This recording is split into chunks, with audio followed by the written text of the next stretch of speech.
Hey everyone, Mike here, Garage and Homestead. If you're new here, howdy and welcome. If you're old here, howdy, howdy, howdy. So summer is going to be coming to an end here shortly, and I haven't done a very good job with keeping up with the deer feeder this year. Now, I don't hunt on this property. I haven't hunted on this property in probably at least 15 years, but I do like watching the deer, and my oldest son has gotten into hunting. So today, we're going to fill the feeder with corn, and we're going to move a cell cam around. Because hunting season will be here before you know it, so we'll be getting blinds set up soon, and we'll be going to watch my oldest son try and harvest a deer. So that's what we got going on today.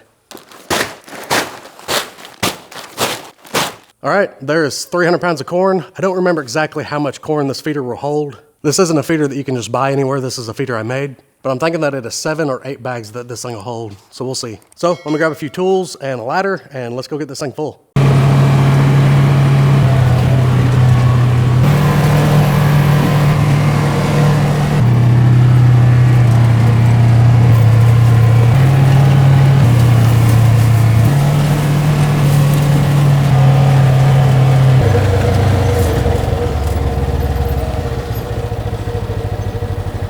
Okay, we're back here by the feeder. You can tell I haven't had any feed in here in months because all this grass has grown up. Normally the deer keep this beat down pretty bare, and I forgot I changed the rings up there, so actually I don't need any tools to take the ring off, which is good because that's always been a pain. But this is the feeder I made. It is a 55-gallon drum. The bottom of the spreader is right at 6 foot. It's got steel pipe legs that come down, bolted through in 3 different spots. All that stuff's sealed up with silicone inside and out. And then a couple years ago I had to add this cage to it, which I really do not like having cages around it, but the coons were getting into my feeder so bad they were robbing me blind. So I've already given the feeder a pretty good shake because honestly figured since this thing's been out of corn for so long, I honestly thought there'd be some wasp inside the feeder. And that's one of the biggest reasons why I haven't put corn in it this summer is because I just knew there's gonna be a wasp nest in there. And there still could be. There's dirt daubers around the feeder head itself, but I shook the feeder and nothing came out chasing after me, so pretty confident nothing's in there. These cages are really just a pain. There's dirt dauber, dirt dauber. Let's see if there's anything in here. Okay, I don't see anything in there. Now this is a 12-volt motor, which if you've only ever ran 6-volt spreaders and you go to a 12-volt, it is a night and day difference. Okay, let's go ahead and get this battery popped up out of here. So I've got the solar charger that leads to the motor.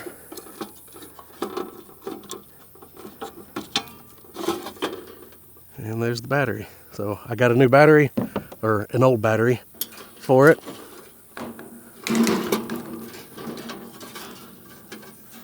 But the old battery has good charge on it, so let's get it thrown in there.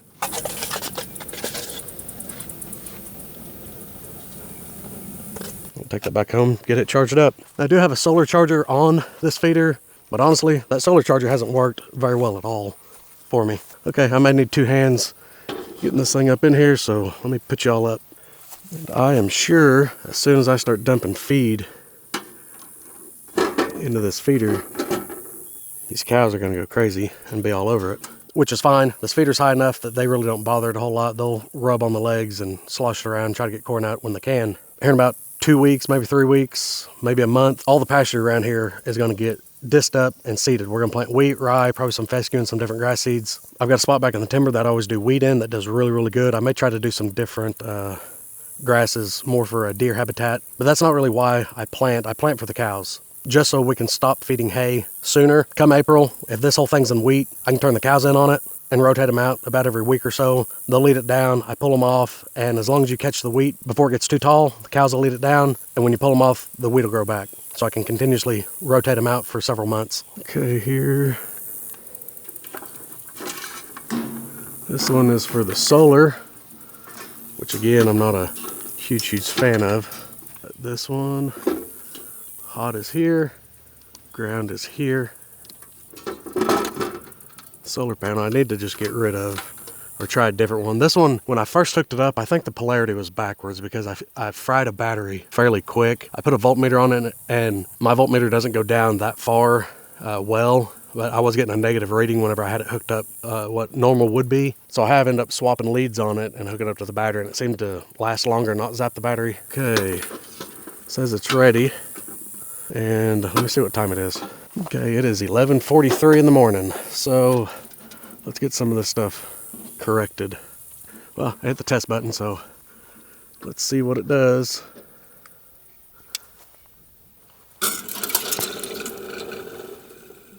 Okay, well, it needed all the junk cleaned out of it. It looks like there's something else Maybe right up in there. I'll have to fish out. Okay, let's try to get the clock set. Okay, clock set, battery showing full. Yeah, it's got 8 different feed times that you can put onto this. So feed 1 is at 7 a.m. We'll leave that for now. Hold on. 7. I've got it on 2-second burst on low. So you can change it to low, medium, or high speed. We'll just leave it on low for now. This feeder's been empty for so long, the deer's not used to it being here, so I don't want to just dump a bunch of corn on the ground. These cows will end up chewing it all up anyways. Okay, that's feed 1. Feed 2 is at 4:30. Let's change that to 5:30 for now. 2-second burst on low. I'll change the duration and speed a little more once we get closer to time, once we see the deer start coming in here. Off, off, off, off, off. Okay, perfect. It is ready to go. Set that in there. Close the lid. Okay, I'm gonna get up in here and see if I can get whatever this is fished out of there. Okay, so this just looks like some old corn or something. Yeah, just some old junk. Okay, the scrunch helped again. Okay, I'm gonna stick you guys up there just because I know the cows are gonna be coming down here and I don't want them knocking you over. Okay, that's dry.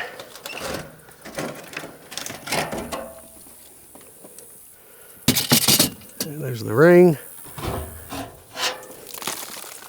Here's the lid.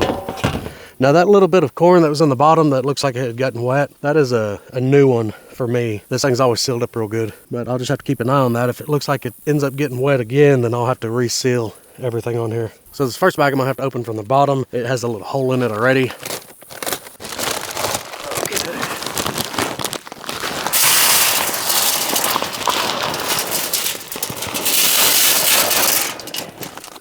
I built this thing way too tall. I'm standing on the bed rails of the Ranger.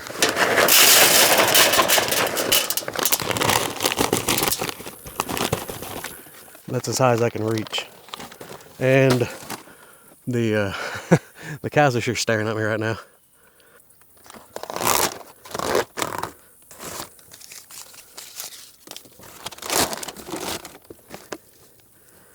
There's some trash in here. Normally don't have too many issues with dirty corn at this feed mill. There are several pieces of cob and stuff in here, just trash. So we'll have to keep an eye on that. The small stuff is fine, it'll get slung out, but if you end up getting big pieces of cob, they'll get down there and plug up the hole where the corn comes out of, and it's not gonna be feeding. So since I got some dirty corn, I'm just gonna have to make sure I check this thing regularly and make sure it's cleared out.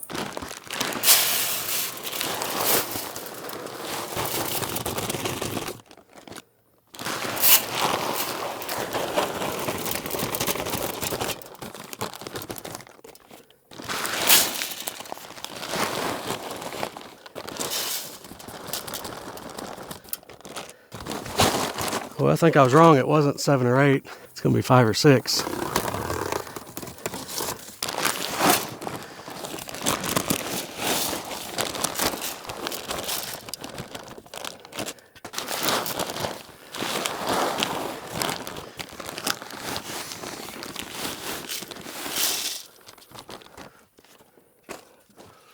Oh no, that's perfect. So that's 6 bags in a 55-gallon drum.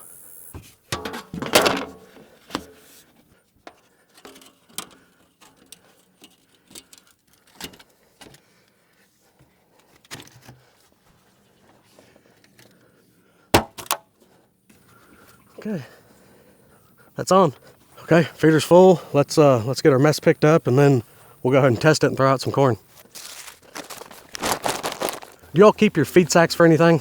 I can remember growing up, my pawpaw always kept his feed sacks. And when we'd go pick up our steers or whatever from the butcher shop, this is what we loaded all our meat in. This was back when all your meat was paper wrapped from the butcher. We'd sit there and load up feed sacks full of meat, then we'd bring it home, put it in the freezer. I don't see the need of keeping feed sacks anymore. If y'all have a good reason why, leave a comment. I can remember going into his garage though, and these things would be laid out flat, like so, and there'd be a big old stack of them.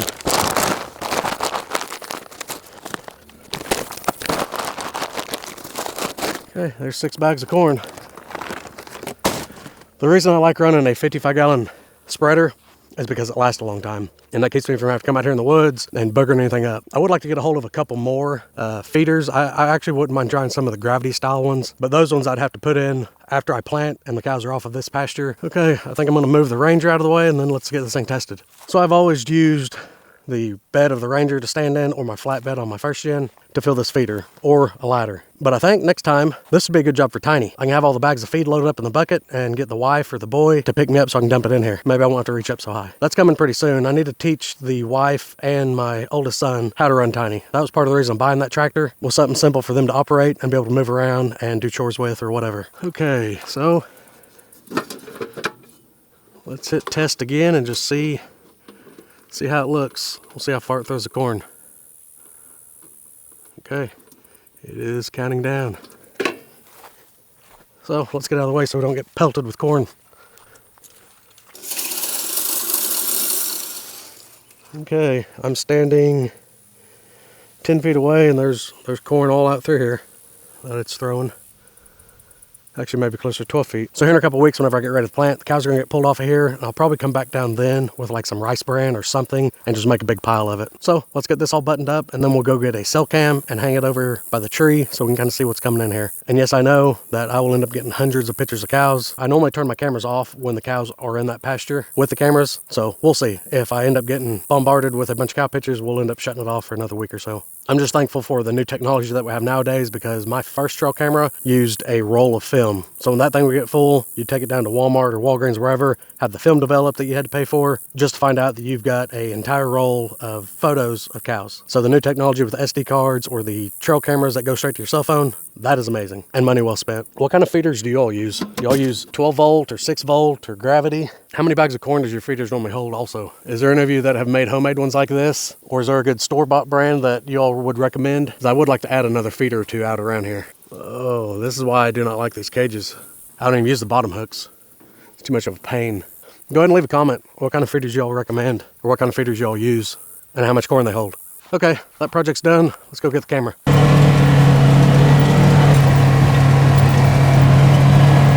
Okay, we're back here in the back where I have one of my cell cams. So let's go ahead and grab it from this location and move it up to the feeder. Now the cell cam that I'm using is a Muddy brand, which I've had pretty good luck with. But I need to figure out which key this is. The bad thing is I have to lock my cameras up on my own property, because several years ago somebody came over here and I had a couple spy points, some really nice spy point cameras got stole right here on my own property. So ever since then I use cable locks to keep all my cameras from getting stole. It's bad when you have to lock up things on your own property because of thieves. Y'all use any locks or anything like this on your trail cams? There, it does fit.